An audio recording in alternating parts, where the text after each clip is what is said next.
Assalamualaikum warahmatullahi wabarakatuh. Perkenalkan, nama saya Diva Vanila dari KPG 1. Nah, di sini saya akan menjelaskan tentang kegiatan sosial apa saja sih yang ketika terjadi bencana alam. Oke, yuk kita bahas bencana alam terlebih dahulu. Bencana alam sendiri itu suatu peristiwa yang mengakibatkan dampak besar bagi manusia. Nah, kita tidak tahu kan bencana itu terjadi kapan saja, di mana saja, kita tidak tahu. Yang terpenting itu kita harus siaga dan mempunyai kegiatan-kegiatan sosialisasi tersebut. Oke, kita ambil contoh bencana alam banjir. Kalian pasti tahu bencana alam banjir sendiri itu disebabkan oleh apa.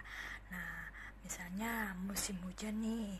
Nah, turun hujan terus-menerus itu kan nanti jadinya banjir karena sungai itu tidak bisa membendung dan terjadilah luapnya air.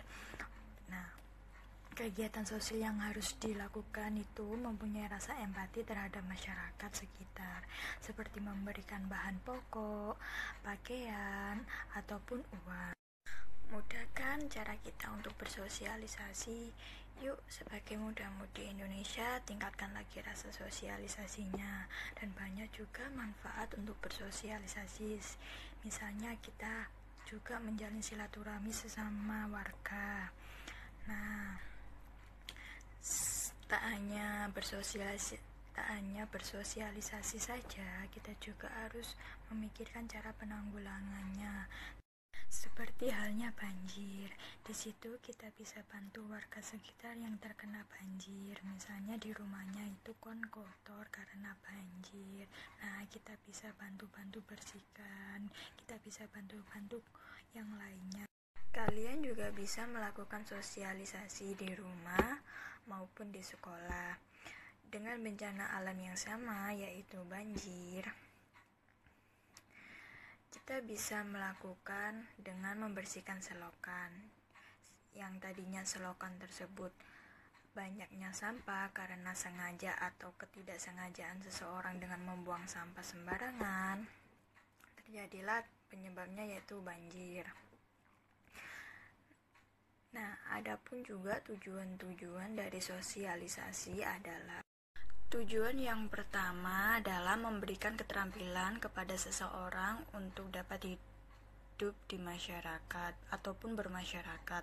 Yang kedua, mengembangkan kemampuan seseorang dalam berkomunikasi secara efektif. Yang ketiga, mengembangkan fungsi-fungsi organik seseorang melalui introspeksi yang tepat.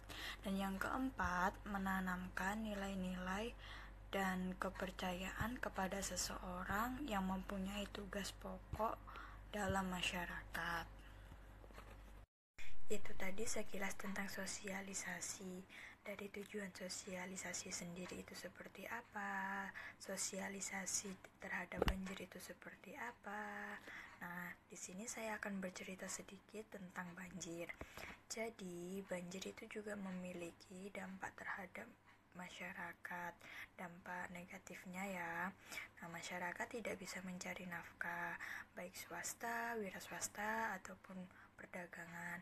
Hal ini dikarenakan tidak ada akses kendaraan, sebab di mana-mana juga banjir, jadi aksesnya jadi diperlambat. Banjir ini juga bisa kok dicegah dengan cara apabila setiap individu masyarakat memiliki kesadaran diri dengan cara menjaga lingkungan. Jangan dibiasakan juga membuang sampah sembarangan. Entah kalian berada dimanapun itu, pastikan kalian membuang sampah di tempatnya.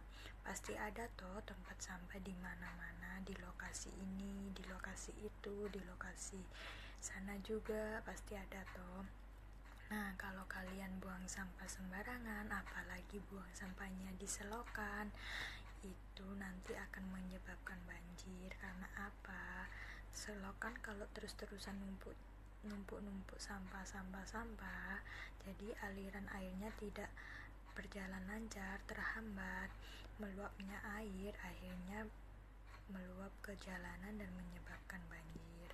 Begitu. Oke, sampai sini penjelasan saya. Saya ucapkan terima kasih. Wassalamualaikum warahmatullahi wabarakatuh.